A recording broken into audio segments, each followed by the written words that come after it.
T twenty বিশ্বকাপ খেলতে হলে ভারতেই খেলতে হবে। আজ সদস্য দেশগুলোর সঙ্গে ভার্চুয়াল মিটিং শেষে বিসিবিকে এমন সিদ্ধান্ত জানিয়েছে আইসিসি। এখন চূড়ান্ত সিদ্ধান্ত বিসিবিকে নিতে হবে ভারত খেলতে যাবে কিনা। এজন্য বিসিবিকে 24 ঘন্টা সময় বেঁধে দিয়েছে ক্রিকেটের সর্বোচ্চ নিয়ন্ত্রক সংস্থা। বিসিবি এই সময়ের মধ্যে সিদ্ধান্ত না জানালে কিংবা খেলতে রাজি না হলে স্কটল্যান্ড বিশ্বকাপের সুযোগ পেতে পারে। তবে যে শঙ্কার কারণে ভারতে খেলতে যেতে রাজি নয় বাংলাদেশ, সেই নিরাপত্তার বিষয় নিয়ে বিসিবিকে স্পষ্ট বার্তা দিয়েছে আইসিসি।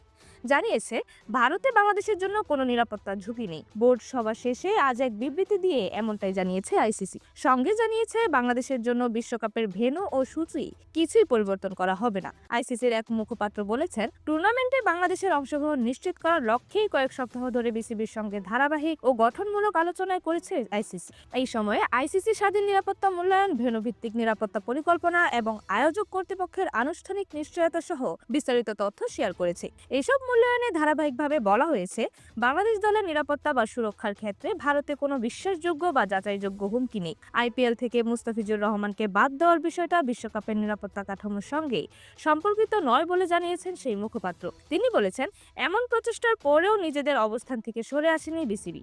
এক খেলোয়াড়ের একটি ঘরোয়া লিগের ঘটনাকে কেন্দ্র করে বারবার টুর্নামেন্টে অংশগ্রহণকে একটি একক, বিচ্ছিন্ন ও অসংশ্লিষ্ট ঘটনার সঙ্গে যুক্ত করেছে। বিষয়টির সঙ্গে টুর্নামেন্টের নিরাপত্তা কাঠামো বা আইসিসির টি-20 বিশ্বকাপে অংশগ্রহণের শর্তের কোনো সম্পর্ক নেই।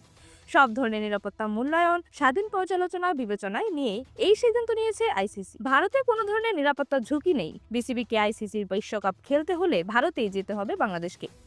টি-20 বিশ্বকাপ খেলতে হলে ভারতেই খেলতে হবে। আজ সদস্য দেশগুলোর সঙ্গে ভার্চুয়াল মিটিং শেষে মূল্যায়নে বলা হয়েছে, ভারতের কোনো ভেন্যুতেই কোনো ধরনের হুমকি নেই বাংলাদেশের খেলোয়াড়, গণমাধ্যম কর্মী, কর্মকর্তা কিংবা সমর্থকদের জন্য। আইসিসি আরও জানিয়েছে, টুর্নামেন্ট শুরুর সময় কাছাকাছি হওয়ায় সূচি পরিবর্তন করা বাস্তবসম্মত নয়। তাছাড়া কোনো বিশ্বাসযোগ্য নিরাপত্তা হুমকি না থাকা সত্ত্বেও সূচি পরিবর্তন করলে ভবিষ্যতের আইসিসি ইভেন্টগুলোর পবিত্রতা ক্ষুণ্ণ হতে পারে। সঙ্গে বৈশ্বিক নিয়ন্ত্রক সংস্থা হিসেবে আইসিসির নিরপেক্ষতা নিয়ে প্রশ্ন উঠতে পারে।